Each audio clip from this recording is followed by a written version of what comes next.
What's up guys, it's Summer talking to you here, and today I want to talk about again and reiterate again on the matter of the comparison between my M1 Max MacBook Pro and the most recent M1 Ultra Mac Studio. Yes, I want to go back to that topic because now we have got the machines, now we got the reviews, now we got the comparisons and benchmarks, and I want to compare all of them with the benchmarks of my M1 Max MacBook Pro, of course, comparisons of the design, the leaks, were they correct, were they not, our predictions, and of course, with the price upgrades and the upgradability that was discovered on the Mac Studio, is it worth it to, I don't know, buy a Mac Studio plus a Studio display, or is it worth it to go for the M1 Max MacBook Pro and take a little bit less of performance, take a performance hit, and choose the better modular setup, or should you go for the most practical and most portable setup? Of course, these are two very similar priced computers. This one is around $4,000 and the Mac Studio with the base model M1 Ultra is around the same price too. So of course, that not counting the display, if you add up the display then it's $1,500 more, but that's a way more powerful chip. So again, I want to compare those two because we've got benchmarks and now we can know which in fact is the better computer, the M1 Max MacBook Pro full spec'd out, only on not on storage or even RAM, or should you go for the base model M1 Ultra with 48 core, because of course you go for the 64 core, which is double the performance of this one in some aspects of benchmarking, then you will notice some differences, but that's $1,000 more. So I don't know if you are willing to spend maybe 2 to 3 grand more than on this MacBook Pro. And if you go into that terrain, be sure that you need that performance, because if you don't, then I do think still the M1 Max MacBook Pro is for you. But of course, before we start all of these comparisons and before we start this video, don't forget to leave a like and subscribe to my channel. I really appreciate if you do. And of course, follow me on Twitter at TechSummer1, because there's a fool that has taken my name. No, God! No, God, please, no! No! No! No! But of course, don't forget to go there and drop a follow and a like on my tweets. But of course, no further ado, let's get started. So, the M1 Max MacBook Pro, as you know, it's a full package. Comes with an amazing 120Hz mini LED display. It's been on the background turned on for a while now, and you can see how good it is. When compared to my iPad Pro, which is a 12.9 inch from 2018, that's actually a pretty good display. But as you can see, that's a 13-inch display, while the other one is a 16-inch. So you can now have a little bit of a comparison how big the 16-inch M1 Max MacBook Pro display is. Of course, I did a full video, and it's actually very popular on my channel, about the Dell Ultra Sharp display. That was a 32-inch 4K HDR panel that I've bought, which was an external monitor for my computer, and after 2 weeks I returned it because I did not use it. For a full week I did not touch the display, although it was fully mounted on my desk. So that really shows you how good the M1 Max MacBook Pro display is, just because of the mini LED, the promotion. I mean, the other one was very good, it showed HDR content amazingly well, but when compared to this mini LED, the brightness was not on par, the refresh rate, which I just love. And I mean, I have to agree with Drew from the Telosive Tech channel. I love refresh rates, I'm a fanatic for refresh rates. I have a high refresh rate display on my iPad Pro, on my iPhone, and my MacBook Pro, just like you, Drew. So yes, I do love my refresh rate, and I was kind of disappointing that that display was a 60Hz panel. Well, I mean, there's an option for that. You will have the Studio display with the Mac Studio, but that's very expensive. So it's not an alternative for me, and of course it's 60Hz still, although the encasing is very, very beautiful. But I will have a more in-depth video on the Studio display coming up this week. Today I want to focus more on these two machines, the Mac Studio and the M1 Max MacBook Pro. The Mac Studio being the M1 Ultra version, but the 48 core. Just because the 64 core, it's a little bit out of the price range of this MacBook Pro, and I do think that it doesn't make sense to compare them both, because if you do go for the Ultra computer, that is the M1 Ultra, fully spec'd out with $5,000, $6,000, $7,000, $8,000, then you don't really care about portability, you don't really care about everything else, you just care about performance in that case, so you are willing to spend whatever money is needed. Well, in this range, at the base model M1 Ultra, you are probably still considering your money, your budget. So yes, you have to really think what you need. In case of this M1 Max MacBook Pro, you do get an amazing mini LED promotion display like I told you, while with the M1 Ultra Mac Studio you don't get any display, keyboard or mouse, so you have to buy those separately. If I had to recommend you a good display, then I don't know, I have tried to find some amazing cheap 4K 120Hz panel that looks like Apple's display with very thin bezels, no branding, no plastics, all aluminum frames, but I simply cannot find it. So if you do like that aesthetic, you do like this clean desktop setup, then I cannot recommend you enough the Studio Display, just because you can buy 3 Studio Displays for the price of one Pro Display XDR. If you have the money for the Pro Display XDR, just get out of this video. You don't need to watch it because you just have enough money to buy these two computers together, or just the M1 Ultra Max style computer. But if you are on a budget and you are considering buying the Studio Display XDR or the Studio Display, whatever you want to call it, just have one thing in mind. It's a 27-inch panel, the same that you would find on the M1 iMac, just bigger, with a 27-inch display. It's LCD, not mini LED, not ProMotion like this MacBook Pro, and of course, has this MacBook Pro, it's not as bright. It tops out at 600 nits, which is good, but it's not as bright as this one. It doesn't support the high contrast that the mini LED offers, almost like an OLED experience. It doesn't suffer the same blooming problems as this display, but it's not as good, although it's much bigger. It's a 27-inch panel. But like I talked about in those videos about the Dell Ultra Sharp, I don't think you need an external display for the 16-inch. Of course, you can disagree with me, that's normal if you really do like high and big displays. I have a 21.5-inch iMac at home. This is my dorm room, by the way, I'm in university, but in my homeland, I do have an iMac from 2017 with the Intel chip inside. It's a 20.5-inch display. I switched it to this 16-inch for full time. I don't notice almost any difference. So that's me, but I've used it 32-inch panel. That was that Ultra Sharp was 27-inch. I'm not sure, but it was big, from 27 to 32 inches. And let me tell you, like, I liked having the higher display, but at the end of the day, it was like superfluous. I used it once, twice in those 2 weeks, and in the first week I didn't even touch it. So that's the display talk. I don't think it's needed. You don't need an external display. So that's why I do think you really should go for the M1 Max MacBook Pro, because the Mac Studio, although offers you the M1 Ultra, it doesn't offer you an external display, and you will have to find bad external displays that are cheap, or you have to find very good external displays that are expensive, but you won't be able to find both. So it's actually very difficult to find high refresh rate display which looks good and it's a very good quality, at least 14p upwards. Even 1080p it's very difficult to find. So if you can find one, don't forget to drop the link down in the comments down below. I want to see if it's cool, and maybe I'll buy it and review it. But that's the display talk. I don't think that if you go for the display, if you really want the best bang for your buck and you really like the display and the display is your priority, then I do think the M1 Max MacBook Pro is the better option, just because it comes with a package of the M1 Max that is not as slow as you think when compared to the M1 Ultra. Actually, it's very fast, and for 99% of people is more than enough. And for the 99% of pros is more than enough. This MacBook Pro is just insanely fast.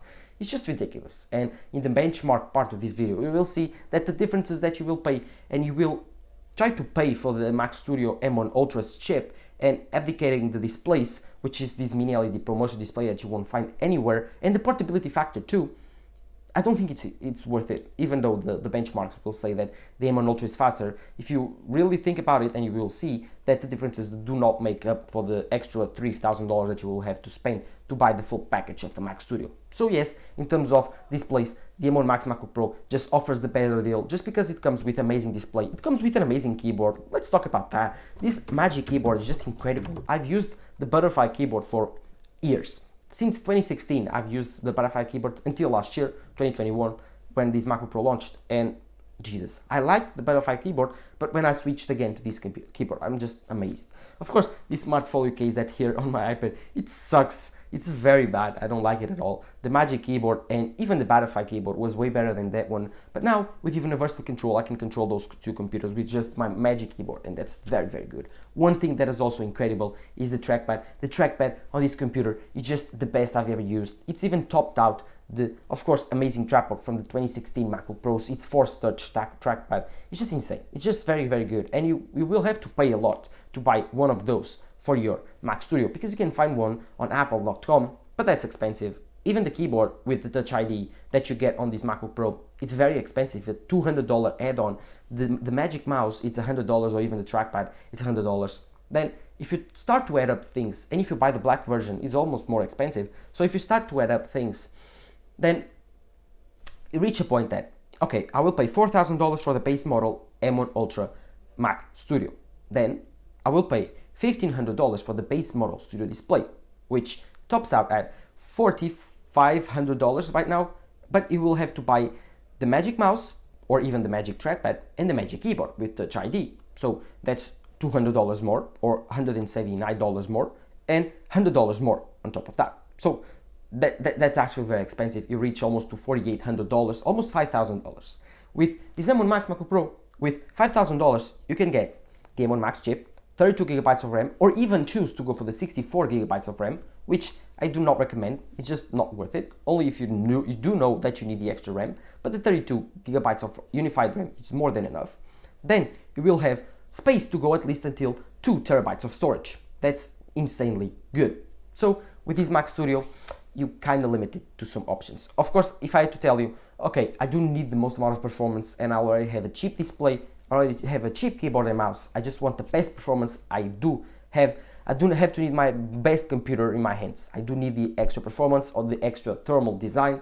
Then the M1 Ultra 48 core Mac Studio might entice you, but again, it's not portable, and let's now see on the benchmarks why it's not worth it. If you go into video editing benchmarks, you can see that the M1 Max MacBook Pro with 32 cores scores or records about 14.82 minutes, while the M1 Ultra goes for 12 minutes or 11 minutes and 96 seconds. That's interesting because it's a 30-minute render and it's a 4K clip, 10-bit stacked and color correct, which is very, very, very heavy. While in this export, you can see that they scored about the same 7-minute difference, which is not that impressive. And in DaVinci Resolve, they have the same result. So, I mean, the video editing performance here, it's clearly the same, and you will pay a lot more for the M1 Ultra. Then, if you choose and your area is more of 3D modeling, there's some tests you can run, like Blender, which is not optimized for Apple Silicon, or Octane X, that's more of an optimized system. Of course, in this render and in these benchmarks, you can see the differences between these two computers. The Octane X T-Pod render, the M1 Max MacBook Pro with the 32 cores, the 16-inch obviously, is about 40% slower than the M1 Ultra Mac Studio. While in the Blender BMW CPU test, you can see that it's double the performance, which is quite impressive on Blender. Of course, if you go for the Blender GPU test with the BMW, again, it's a 35% jump on the benchmark, which is also very impressive. So if you are using, of course, the M1 Ultra Mac Studio when compared to the M1 Max 32-core MacBook Pro, again, you can see that's double the performance. So yes, for 35 to 50% of double the performance is actually very impressive. And if you do, of course, some 3D modeling, then I would recommend the Mac Studio. And then, finally, on Geekbench 5 and Cinebench. This is just ridiculous. This MacBook Pro scores about 12,000 points on Cinebench, while the M1 Ultra scores 24,000 points. So that's 24,000 points, which is stupidly high. It's double the performance, so that's a very good scaling on Cinebench for the CPU. But it reaches a point where who needs that much power? Of course, if you are a YouTuber, you have millions of subscribers, you will need this much power. But even if you are a professional that does this for work, your company does not require you to have a 6, 7, 8,000 figure computer. It just does not. It is not realistic for a guy, normal guy. 99% of consumers, even prosumers, do not need the performance that the M1 Ultra offers. That's a performance for MKBHD, Disney, I don't know, Pixar, those types of studios, or even MKBHD channel, or even high-end like iJustine's channel. But if you are a normal guy that edits videos for profession, you won't need that. If you're a filmmaker, video editing guy, if you do photo editing, if you work for a company that does photo editing or video editing, you won't need it. Maybe your company will provide you those computers, but I will assure you this computer is more than enough. From Geekbench 5 Compute, which is the GPU performance test, the M1 Max MacBook Pro scores a mere 64,000 points or 70,000 points, while the M1 Ultra scores 94,574 points. That's just insanity, guys. For Geekbench 5 scores, in terms of single core, the M1 Max MacBook Pro scores 12,489, while the M1 Ultra Mac Studio scores 24,068. That's double the performance. So that was all the benchmarks that I had to show you. And as you can see, those benchmarks are very, very intriguing, because although in some benchmarks like Cinebench or even Geekbench 5, the M1 Ultra scales pretty much like Apple said, 2 times the performance, amazing results. If you go for Blender, if you go for 3D modeling apps, even photo editing apps, or even Final Cut Pro, you will notice the differences are 30 seconds, 40 seconds, 1 minute tops. And is it worth it to sacrifice 1 minute out of a 3-minute render, or at least a 10-minute render, or even a 20-minute render? Is it worth it to sacrifice 4 minutes or 5 minutes for saving money, or is it worth to pay the extra $2,000-$3,000 and sacrifice the amazing mini LED display and the option to later down the road buy an external display and have almost the same setup? You will have the M1 Max MacBook Pro and you'll have the Mac Studio. You can use your M1 Max MacBook Pro on the go. You cannot use your Mac Studio on the go. You can use the amazing mini LED display when you are on your train, plane, school, university, edit there, work on your work there, work your photos, video editing, I don't know, wherever you want to, coffee shops. Well, the Mac Studio will be stuck at your home on your studio.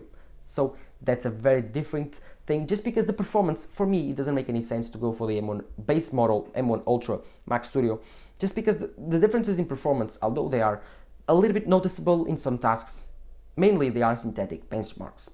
And at the end of the day, optimized apps for Apple Silicon just run almost as well, or 95% as well, on this M1 Max chip on this MacBook Pro, which is a 16-inch, has on the M1 Ultra Max Studio with the 48 core. Of course, if you go for the 64 core, you will have a little bit even more performance, but even there, it doesn't make that much sense to compare, because in my opinion, it's just so much better to have a portable computer that you can go at your work, connect to external display, work there, bring it home, and in the way to home, you can work or do stuff or consume content on your train or plane or car, I don't know, wherever you want to. And the display is just incredible. The performance is insanely good everywhere you are. Home, studio, work, coffee shop, at the park, wherever you want to. So those are the differences between these computers. I think the portability factor and even the performance are so well scaled up from Apple Silicon on this MacBook Pro that doesn't make any sense if you are, or even if you not are like MKBHD's insanely needs for compute power, or even Disney's or Pixar studios, which have insanely infinitive budgets. It doesn't make any sense, in my opinion, for you to go and spend the extra money, which would be more than $3,000 on accessories, displays, keyboards, mouses, and get the computer that's only able to sit at home. That's a studio computer. And if you want a studio, you don't care about that, you'll have a M1 MacBook Air, or you'll have the M1 iPad, then you are okay only having your studio at home. But in my opinion, the portability factor is just the most important part of it, and you can keep the same performance, get the amazing display, and at the end of the day, if you really want to, you can spend the extra $1,500 on the studio display, and it will be cheaper than going for the M1 Ultra Mac Studio. But that's just my opinion. Let me know yours on the comments down below, because this is a very interesting matter. I've been thinking on this a lot. The comparison between the base model $399 M1 Ultra chip from the Mac Studio and the $399 or $34.99 M1 Max MacBook Pro fully spec'd out in terms of CPU and GPU. Let me know in the comments down below. What's your opinion? This is a very interesting matter and I'm very excited. But while you're there, don't forget to leave a like and subscribe to my channel. I would really like to if you do. I'm really thankful for the growth that we have experiencing in the last few weeks. And thanks for Nick and Sweeney for commenting on my video. You guys are my inspiration. You, Drew, Randy Vasquez, MKBHD, all of your tech community. Thank you for working very hard. I've been watching Telusive Tech for a while and I love your work. But no further ado, and I've talked about enough in this video. So this is Tech Summer talking to you here. Bye.